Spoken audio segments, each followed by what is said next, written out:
Hey guys, Dillo304 here. Today we're going to be taking a look at this old, no-name computer. This is an AT style computer. It is the only AT style computer that I have. It is a no-name. I believe it's custom built or maybe built by a system builder. Either way, it uses off-the-shelf parts, I'm pretty sure. It is a Pentium MMX based AT build with 97 megabytes of RAM. I actually have the specs right up here, so there you go. Pentium MMX at 200 megahertz, 97 megabytes of RAM, 4 gigabyte hard disk, and it has Windows 2000. So there you are. I got this computer. I cannot remember actually when I got this computer. I know it was about 10 years ago that I got it though. I got this thing, I believe in 2005 or 2006. I forget, like I said, I forget where I got it. But it still works. I mean, this thing is from about 1995, 1996-ish, so it's about 20 years old and it still works just fine. Up front we have two optical drives. Those aren't hooked up. I just have, I believe, one of them's in there just to kind of complete the front because I lost the faceplates. Same with this. This missing a faceplate down here, but one of these is functional. And then we have a 3.5-inch floppy there. We have a manual button, so you push it in and it stays pushed in, and then you push it again to disengage it. This is not an ACPI compliant machine, so that's how you have to turn it on and off. You have to turn it off and on and off manually with this button. We have, I'm not exactly sure what this light is for. I've never seen it lit up. There's the hard drive access. Oh wait, no, that's a power light. Duh. We have the hard drive access and a reset button. So there you go. Around the back, see, this computer is not really any bigger than your average computer. As you can see, we have the power supply here, which actually has a female connector for, I believe, a monitor. I'm not entirely sure on that one because I'm 17, so, you know. Anyway, moving down here, we have an AT keyboard port, so that's cool. I have an adapter that actually came with the machine, so I can use a PS2 keyboard with it, because I have no AT style, or maybe that's, I forget. It's an AT style connector, that's all I know. Down over here, we have serial and parallel. Those are the original specs, I guess. I added more RAM because I have so many Sims. I just loaded this thing up with them. We have an external video card. There is no built-in memory on the board, or video on the board, I should say. That is a Trident Video Accelerator 9600, I believe. There we have a modem, which is actually Canadian, which is kind of funny because the person who requested me to do this video, themaritimeman, which is one of my favorite YouTubers and friends, he's the one who actually requested this video, and he lives in Canada, so kind of funny. Then we have a sound card. I'm not exactly sure what that is. It might be a Yamaha, I think. Maybe it's a Creative. I forget. It's been a while since I've been inside this machine. But now that's what we're going to do. We're going to pull the cover off, and we're going to take a look at what's inside this thing. So the case comes off all in one piece. Still mostly not bent, so there you are. And we'll take a look at the inside. So the power supply is a Powerman. What's the voltage on this thing? Wattage. So it's 230 watts. This is back when computer components were beefy as hell, and they were pretty reliable. Interesting. Yeah, and then we have a Gold Star CD drive. I believe that's the one. Yep, that's the one that's hooked up. I think it'll work. Maybe? Yeah, that's the one that's hooked up, so there you are. Looking at the inside of this computer, you can see there we have our Intel Pentium MMX 200 megahertz. It has a fan, like, glued directly to the CPU, so that's kind of interesting. I believe this is socket 7. Actually, yeah, right there, socket 7. That's a Yamaha 3000, I believe, sound card.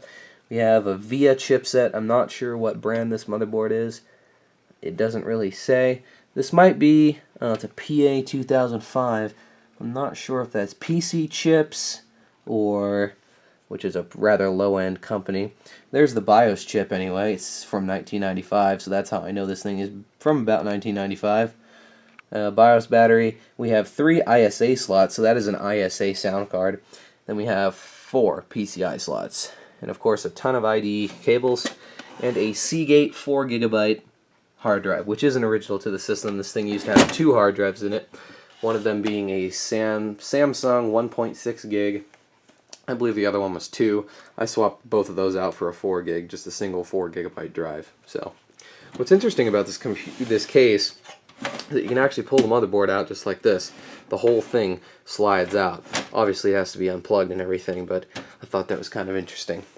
Anyway, let's go ahead and put the cover back on, and we'll boot it up. Alrighty, it's back in its home. Let's fire it up.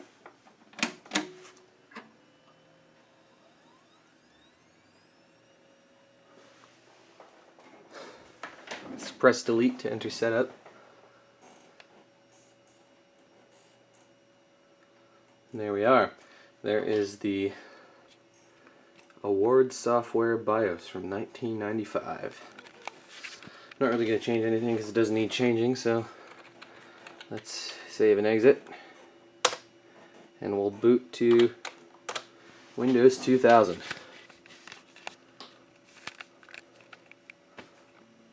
Pentium MMX.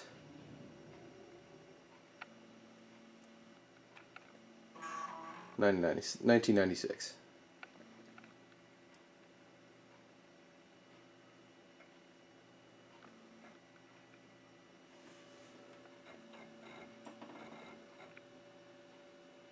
Not sure why those lights are solid. Well, because it's booting, that's probably why.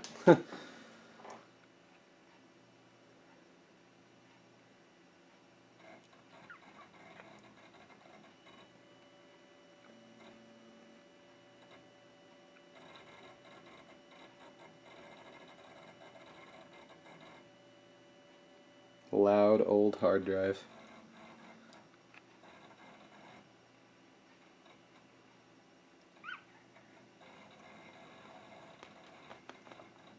And we're almost there. And it's running at 1600 by 1200 on this big ass 20-inch monitor, which is funny because I believe the video card is only like 2 or 4 megabytes. It can't even run the color scheme for Windows 2000. It's just blue like Windows 98. Or maybe not. Maybe that's just in the login. As you can see, there's Windows 2000 at an insanely high resolution, which is kind of funny.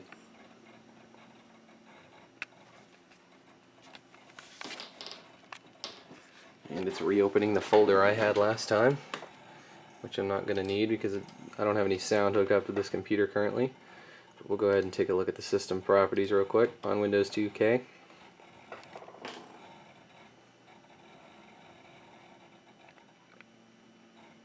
Just kind of gives the other info for the processor. 97 megabytes of RAM, or 98 megabytes of RAM, I suppose, because it's, you know, yeah. Anyway, let's go ahead and take a look at the hard drive. So, local disk. Zoom out real quick, actually. Go to local disk. You can see that it is. Okay, maybe it's 5 gigs. Well, I'm kind of a little bit off on the specs, but yeah, there you go. Kind of interesting.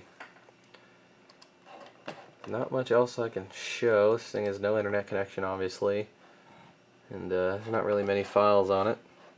So yeah, there you go. There's it booted. Not really much else I can say. So that was just a little video on the no-name 1996-ish AT style computer that I have. So there you go. Thanks for watching, and Trent, I hope you enjoyed this video. See ya.